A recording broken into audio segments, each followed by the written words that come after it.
Mesdames et messieurs, je vous salue. Aujourd'hui, nous allons revenir, n'est-ce pas, sur les conditions d'élection, les conditions de participation à l'élection présidentielle comme candidat au Cameroun, n'est-ce pas, au regard du débat ambiant sur les possibilités des uns et des autres, n'est-ce pas, à se présenter comme candidat en octobre 2025.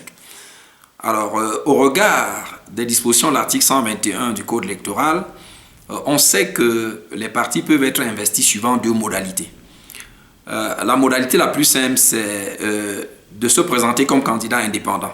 Et l'article 121, à cet égard, n'est-ce pas, indique les modalités pour ce faire, à savoir être parrainé par 300 personnalités, n'est-ce pas, relevant d'un certain nombre de profils. Et nous avons démontré, n'est-ce pas, par le passé, ou bien dans un prochain vidéogramme, que le nombre de ces personnalités s'élève au Cameroun à 12 145. 12 145 potentiels, n'est-ce pas, parrains. Or, parmi les 12 145, on a besoin juste de 300 signatures. Donc, les candidatures indépendantes sont ouvertes à tout le monde et tout citoyen qui peut satisfaire les autres conditions, notamment le paiement à la caution, peut donc solliciter les 300 signatures à raison de 30 par région, n'est-ce pas, sur un ratio de 1214 personnalités par région. Alors, la modalité qui fait le plus débat, c'est celle de l'investiture par un parti ayant des élus.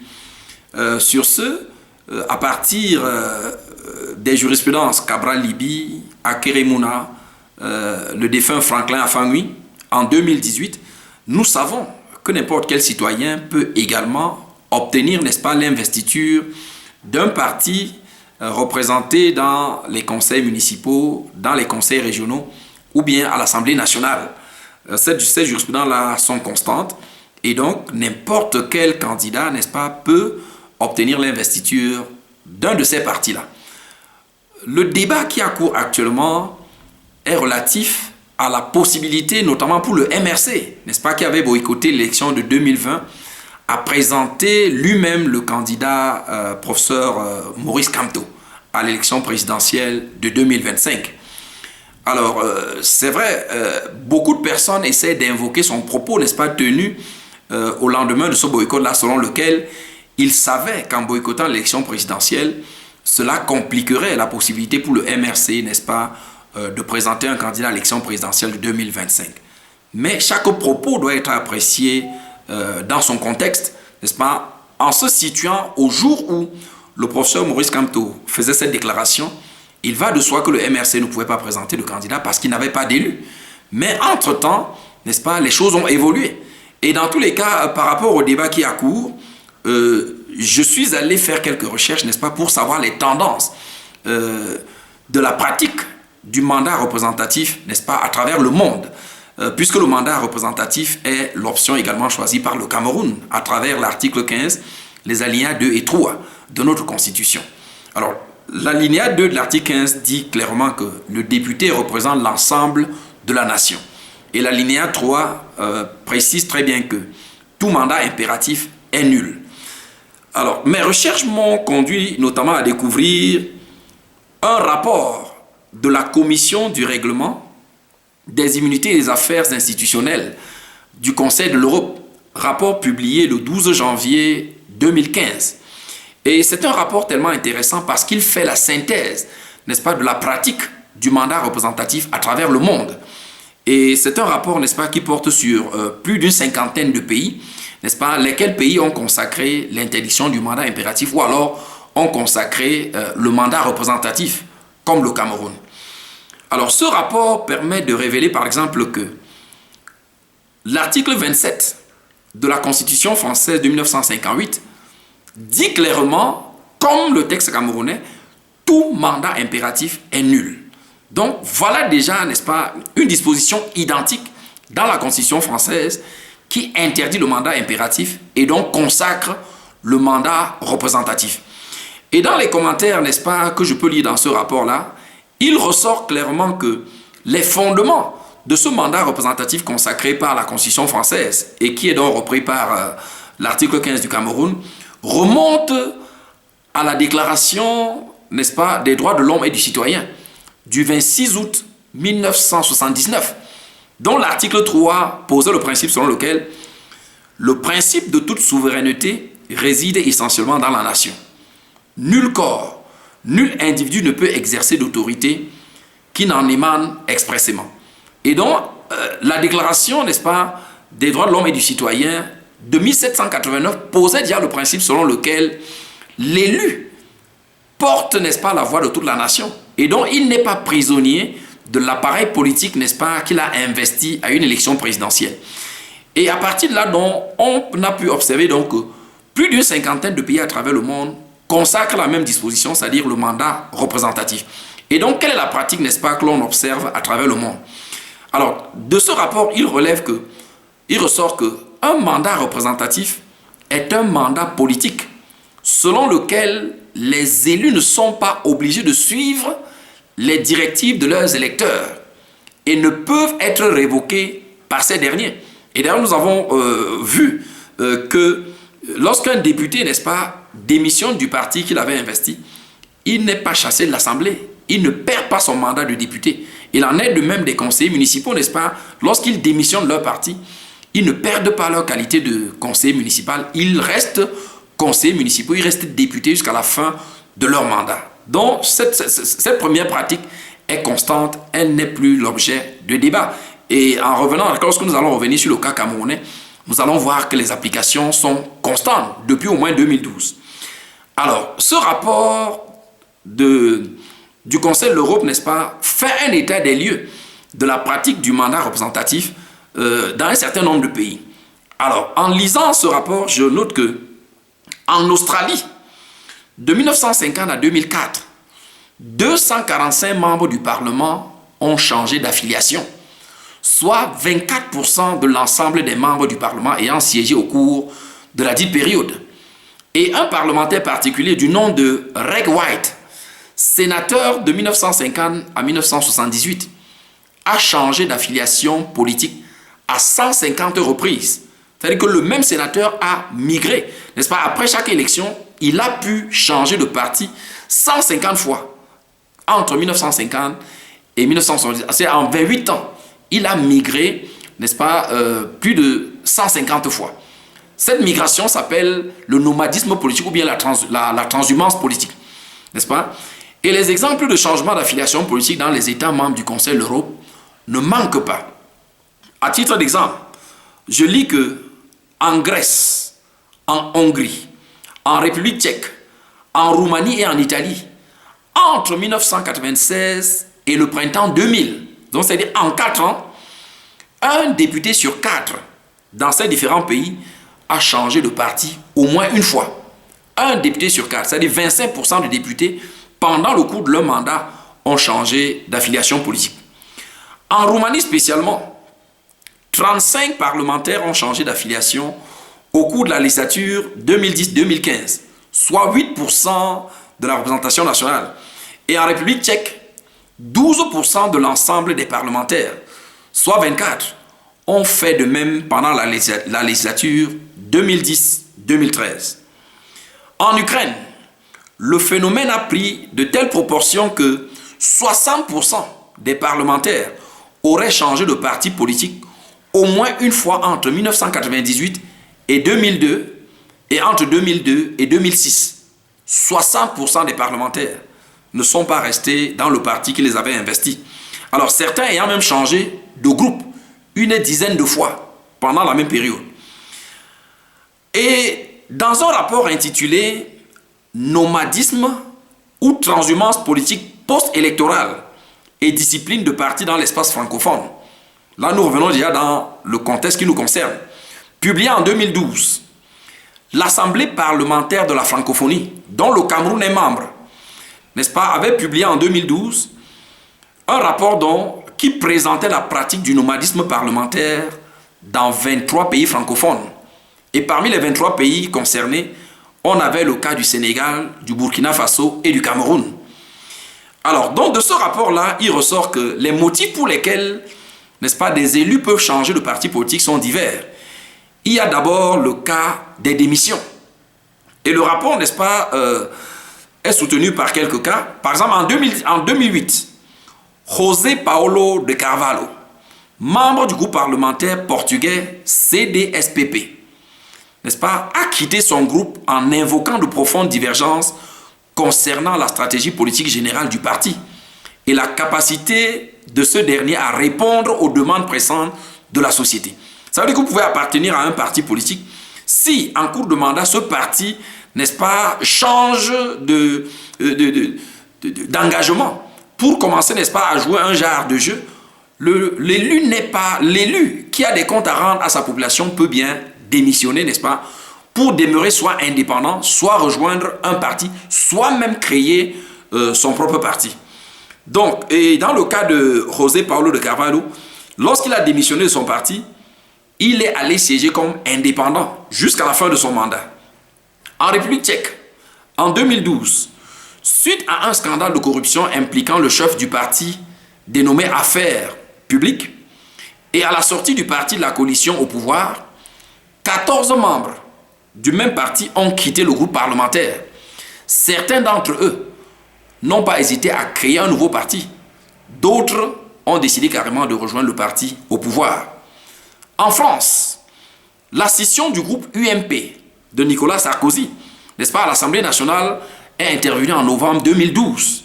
Et suite à cette scission, n'est-ce pas, 70 membres de l'UMP ont créé une tendance particulière dénommée Rassemblement UMP. Ça veut dire qu'on avait au sein du Parlement français un groupe parlementaire dénommé UMP et un autre groupe parlementaire dénommé Rassemblement UMP, qui, n'est-ce pas, regroupait 70 députés. Cela se passe en janvier 2013. Toujours en 2013, 3 membres du Parlement d'Andorre, n'est-ce pas, le pays qu'on appelle Andorre, ont quitté le groupe social-démocrate pour constituer un nouveau parti politique. Ça, c'est pour ce qui est des démissions. C'est-à-dire qu'un élu peut décider de démissionner. C'est-à-dire que de son propre gré, il quitte le parti qu'il a investi, n'est-ce pas, pour une autre destination. Soit il reste indépendant, soit il rejoint un autre parti, soit il s'en va créer un nouveau parti. Alors, ça peut, le changement d'affiliation politique peut intervenir par exclusion. Et à cet égard, le rapport dont je viens de vous donner les références, révèle que le 2 juin 2011, le groupe parlementaire chypriote de Chypre du Parti démocratique DICO, qui appartenait alors à la coalition gouvernementale, a décidé d'exclure l'un de ses membres, en l'occurrence M. Zacharias Koulias. Et cette exclusion a été causée par le refus de M. Koulias de voter en faveur de la réélection du dirigeant du parti DICO à la présidence de la Chambre.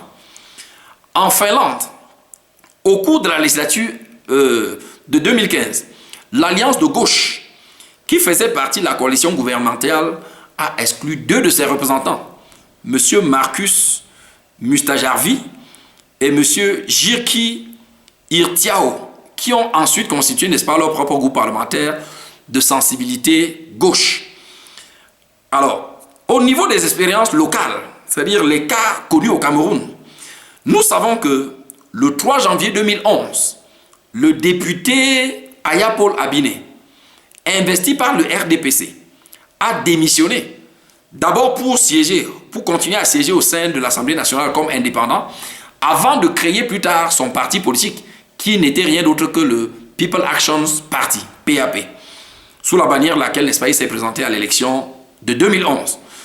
Donc, ça, c'est déjà la première illustration de l'application de l'interdiction du mandat impératif par l'article 15, alinéa 3 de la Constitution du Cameroun. Avançons. Le 22 mars 2015, le député Joseph Aka Amon, n'est-ce pas, que les footballeurs ont connu comme étant un arbitre international, karatéka, ceinture noire, député investi par le SDF, a démissionné de son parti pour rejoindre le RDPC. Et lorsqu'il a démissionné, il a immédiatement été accueilli par le groupe parlementaire du RDPC, qu'il a directement intégré dans ses rangs. Et il est resté dans le RDPC jusqu'à la fin de son mandat. Continuons.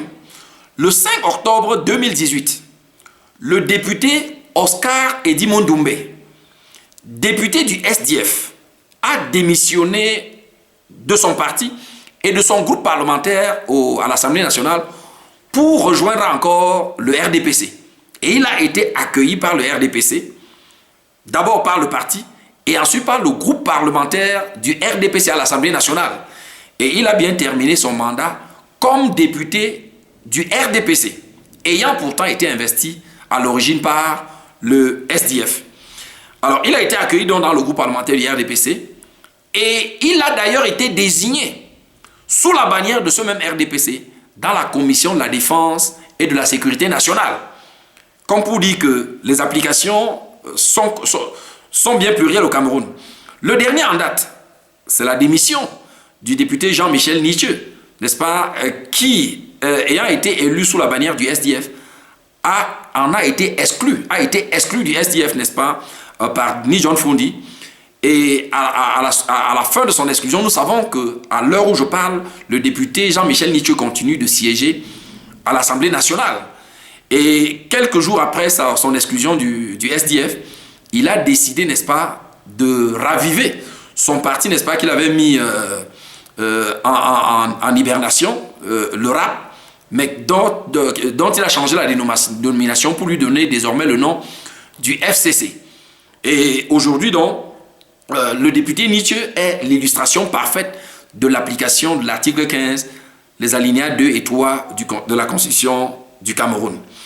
Alors, pour essayer de soutenir que le FCC n'est pas jusqu'ici représenté à l'Assemblée nationale, alors quelques soutiens du RDPC font valoir notamment le fait que les textes internes au Parlement, n'est-ce pas, n'ont pas jusqu'ici été appliqués pour permettre, n'est-ce pas, au FCC de recevoir, je voulais dire, les prélèvements qui sont faits sur la rémunération du député Jean-Michel Nithieu. Alors, sur ce plan-là, on doit dire que les textes internes du Parlement ne peuvent pas supplanter le code électoral ou la Constitution. Non, il s'agit des textes internes sur le fonctionnement du Parlement. Alors que là, le régime du mandat représentatif relève, n'est-ce pas, du texte le plus élevé de la République qui est la Constitution. Donc cet argument-là est complètement, léger, n'est-ce pas, et ne peut pas servir de critère pour l'interprétation de l'article 15, les alinéas 2 et 3 de notre Constitution. Alors, quelles sont les suites, n'est-ce pas, qui sont applicables lorsqu'un élu change de parti politique? Alors, du rapport, n'est-ce pas, dont je viens de vous donner les références, qui est un rapport du Conseil de l'Europe, n'est-ce pas, rapport décrivant la pratique du mandat représentatif dans plus d'une soixantaine de pays, il ressort clairement que lorsqu'un membre quitte son parti politique ou en est exclu, 3 choix se présentent à lui. Déjà, il ne perd pas son mandat d'élu. Ça veut dire que son mandat de conseiller municipal ou de député ou de sénateur va se poursuivre. Il n'est pas remplacé, il n'est pas chassé de l'Assemblée, il n'est pas chassé du conseil municipal ou du conseil régional.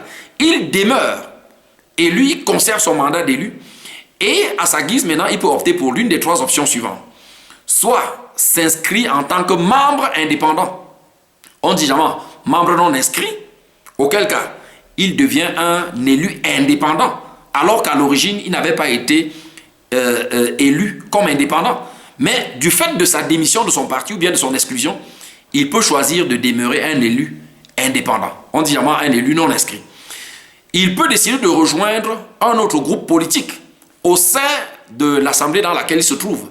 Donc, étant élu du SDF, il peut décider de rejoindre le RDPC, comme dans le cas de M. Edimo, ou bien de Aya Paul Abiné. Il peut quitter le RDPC pour rejoindre le SDF, il peut quitter le SDF pour rejoindre le RDPC, ou alors il peut rejoindre un parti qui n'est même pas représenté à l'Assemblée. C'est le cas par exemple d'un député du RDPC qui rejoint le MRC aujourd'hui. Ou alors mais il peut décider de créer son propre parti, comme l'a été le cas de Aya Paul Abiné. Donc, vous voyez que le député, l'élu qui démissionne, a plusieurs options. Il peut, n'est-ce pas, rester indépendant. Il peut rejoindre une formation politique déjà existante. Il peut créer un nouvel appareil politique. Et conservant son mandat, il va continuer à siéger au sein de l'Assemblée comme représentant du parti qu'il vient de rejoindre. C'est une pratique universelle, c'est une pratique connue, n'est-ce pas, je vais vous donner les références de ce rapport-là, encore à la fin de ce vidéogramme. Alors, dans les cas de démission il y a donc les cas de démission, comme il peut y avoir les cas d'exclusion. Alors, quelle est donc la conséquence sur l'investiture à l'élection présidentielle au Cameroun? Alors, comme nous l'avons dit, au terme de l'article 121 du Code électoral, on peut se présenter soit comme indépendant, cette hypothèse est complètement exclue, ou alors être représenté par un parti représenté à l'Assemblée nationale, au Sénat, dans un conseil régional ou dans un conseil municipal. Alors, au regard de la pratique planétaire que je viens de décrire, n'est-ce pas, il va de soi que l'élu qui change de parti politique prend désormais les couleurs du nouveau parti dans lequel il est affilié, sauf s'il choisit d'être indépendant.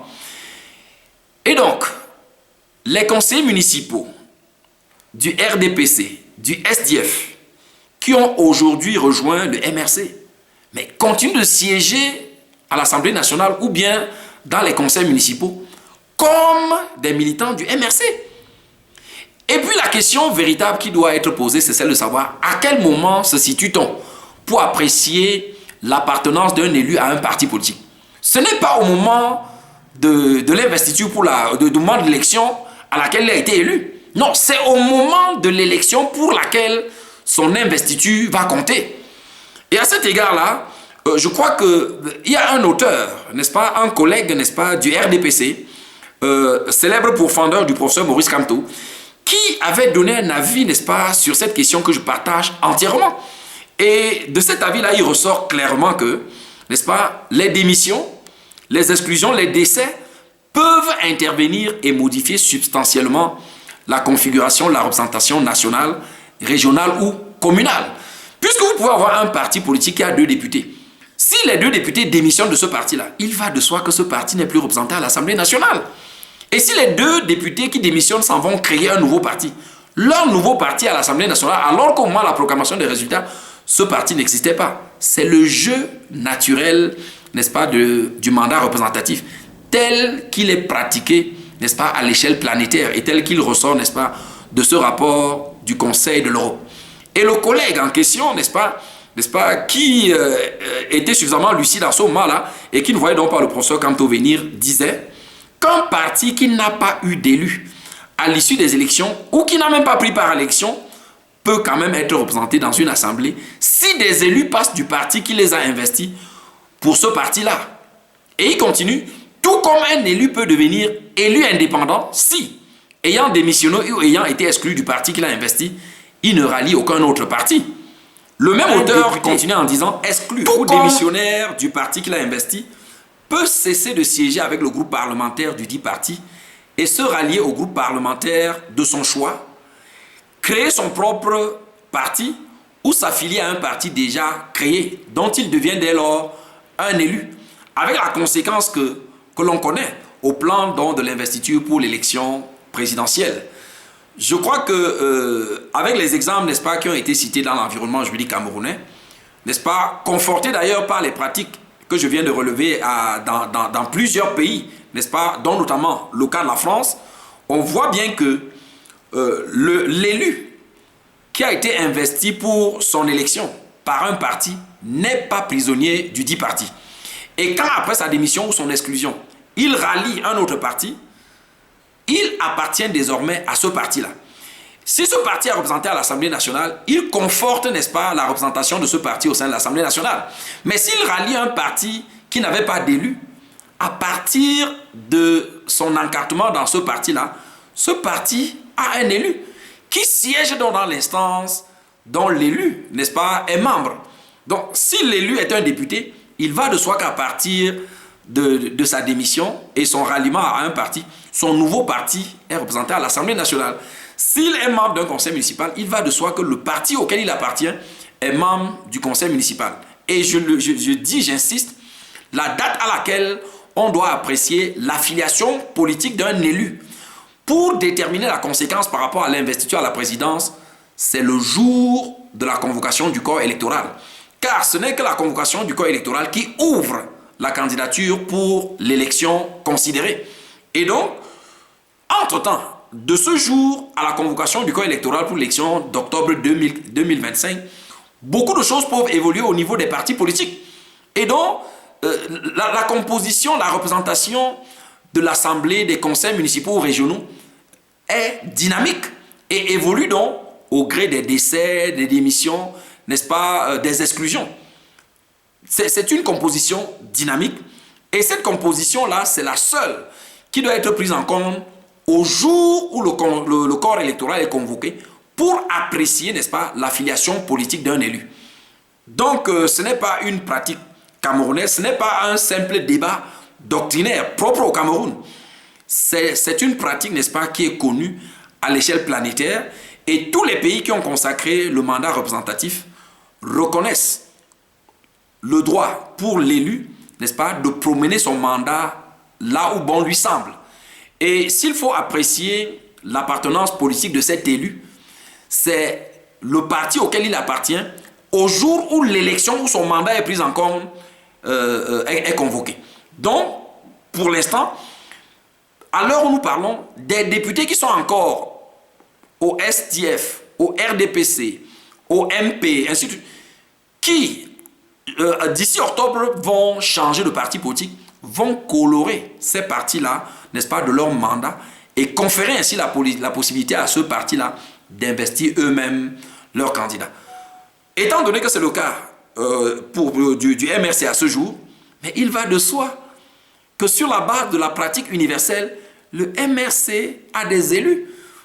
Puisque moi, je le dis d'autorité, je connais, j'ai des amis dans les conseils municipaux de diverses communes, à Barré, à Bafoussam 1er, à Douala, des conseillers municipaux du SDF, du RDPC, qui ont démissionné et qui sont aujourd'hui militants du MRC. Et la loi n'exige pas qu'on ait plusieurs élus. Il suffit d'un seul élu pour que le parti soit habilité à investir lui-même son propre candidat. Donc voilà n'est-ce pas, la contribution que je voulais donner par rapport à ce débat qui a cours chez nous. Et ma recherche donc m'a amené à découvrir ce rapport qui est suffisamment synthétique et qui renseigne à suffisance sur la pratique du mandat représentatif à l'échelle mondiale. En conclusion, on retient donc que la pratique du mandat représentatif n'est pas nouvelle.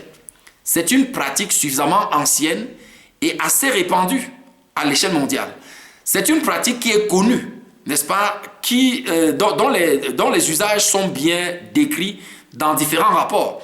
Et le Cameroun ne fait donc pas exception à cette pratique. Nous ne l'avons pas créée, nous l'avons copiée de quelque part. Et je vous ai dit que le mandat représentatif a par exemple son fondement dans l'article 25 de la Constitution française de 1958, qui est exactement rédigé dans les mêmes termes que l'article 15 alinéa 3 de la Constitution du Cameroun. Il est bien dit, tout mandat impératif est nul. Et c'est de là qu'on a pu déduire que le système français, comme le système camerounais, est un système de mandat représentatif. Et les usages, n'est-ce pas, nous venons de bien les décrire. Donc, le mandat représentatif ne naît pas avec le MRC ou bien avec le professeur Maurice Kamto. Le mandat représentatif a déjà connu des applications au Cameroun avec M. Edimo, avec M. Aya Abine, avec M. Aka Amouan et aujourd'hui avec l'honorable Nitue. Je crois que continuer à biaiser le régime du mandat représentatif tel que, n'est-ce pas, certaines personnes continuent de le soutenir dans les plateaux, c'est avoir pour le pays un dessein macabre, n'est-ce pas, qui l'expose simplement à vivre l'expérience de la Côte d'Ivoire, où l'obsession à écarter certains candidats de la course à la présidentielle a été la cause de la grave crise sociopolitique, n'est-ce pas, qu'a connue le pays en 2002. Notre pays n'a pas besoin de connaître cette expérience. Notre pays n'a nullement besoin de connaître les expériences des troubles parce que quelques individus sont déterminés à écarter certaines personnes de la course à la présidence. Vraiment, je crois que les règles pour lesquelles notre pays a opté ne sont pas des règles nouvelles. Elles ne présentent aucune originalité parce qu'elles sont généralement la copie des règles qui sont en vigueur ailleurs. Et ces règles ont connu des applications jurisprudentielles dont je viens de donner la synthèse. Et ces règles-là, appliquées au Cameroun, permettent aujourd'hui de dire que le professeur Maurice Kamto, peut se présenter comme candidat indépendant. Il sait ce qu'il peut faire. Il peut se présenter par un parti. Et d'ailleurs, sa candidature est portée par une coalition dénommée APC, dans laquelle, n'est-ce pas, plusieurs partis ont des élus depuis les élections de 2020. Mais au regard de la pratique du mandat représentatif tel que je viens de l'exposer, le MRC à ce jour dispose d'élus. Et il pourrait davantage en disposer si, entre ce jour et la convocation du cœur électoral, d'autres élus partent de leur formation politique pour rejoindre le MRC. Cela conforte donc la déclaration du professeur Kamto selon laquelle sa candidature ne souffre d'aucun grief. Il a dit que le MRC ne pouvait pas présenter des candidats en 2020. C'était valable en son temps. Mais entre 2020 et ce jour, la composition des assemblées municipales ou de l'Assemblée nationale ont évolué. Et cette évolution a permis aujourd'hui au MRC de disposer d'élus qui siègent dans leurs différents groupements étant militants du MRC. Et l'interdiction du mandat impératif leur donne aujourd'hui la possibilité de colorer le MRC et de lui donner ainsi la capacité d'investir en son propre nom le candidat qu'il souhaite pour l'élection présidentielle de 2025. J'espère que vous avez aimé cette capsule. Vous pouvez commenter, vous pouvez liker, partager surtout, n'est-ce pas, pour contribuer à alimenter le débat en cours afin de rassurer les uns et les autres et surtout pour nourrir, n'est-ce pas, l'aspiration à la paix que chacun de nous souhaite. Notre pays n'a pas besoin, n'est-ce pas, de confrontation inutile parce que quelques personnes sont obsédées par l'envie, n'est-ce pas, d'écarter quelques-uns pour préserver un pouvoir dont on ne sait, dont chacun apprécie lui-même l'efficacité à ce jour. Abonnez-vous surtout, n'est-ce pas, à notre page, Le Droit au 237, pour ne rater aucun de nos contenus. Et si vous êtes sensible, n'est-ce pas, à cette initiative d'éducation citoyenne, n'hésitez pas à nous appuyer en nous joignant, n'est-ce pas, à l'une des adresses qui vont s'afficher à la fin de ce vidéogramme. Sur ce, je nous souhaite une bonne journée, que Dieu nous garde et à très bientôt. Merci.